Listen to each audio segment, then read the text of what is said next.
السلام علیکم ناظرین، آپ دیکھ رہے ہیں ہمارے یوٹیوب چینل اردو ڈیجیٹل۔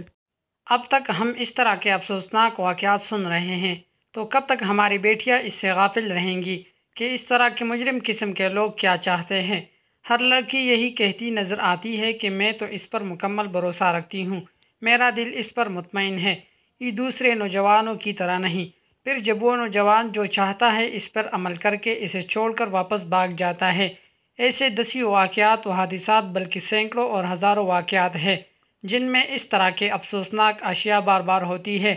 اور اب تک ایسا ہی ہوتا چلا آ رہا ہے۔ شریعت اسلامیہ کا یہ حکم حکمت والا تھا جب اس نے عورت کو بے پردگی سے منع کرتے ہوئے اپنی زینت و زیبائش غیر محرم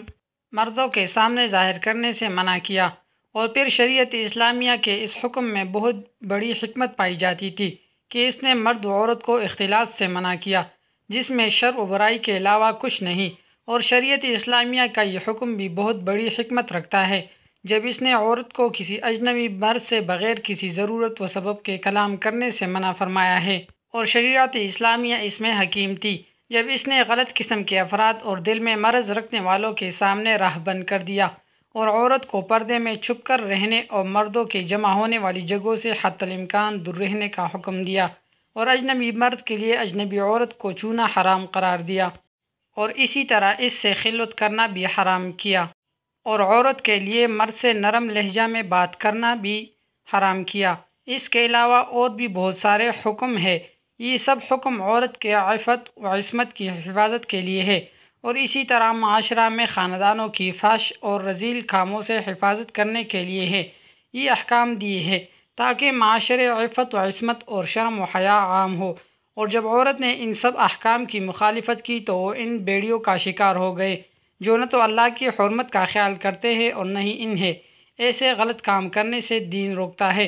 اور نہ اخلاق۔ پھر آخر میں عورت ہی نادم ہوتی ہے، لیکن آپ پچھتاوے کیا ہوتی ہے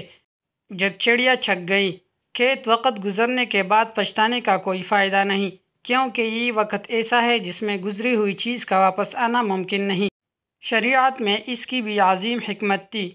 جب اس نے عورت کو خود اپنی شادی کرنے سے روکا، بلکہ اس کی شادی کے لیے ولی کی شرط رکھی کہ ولی کے بغیر وہ شادی نہیں کر سکتی، کیونکہ اس کا ولی اس کے لیے مناسب خاوند اختیار کرنے میں زیادہ قادر ہے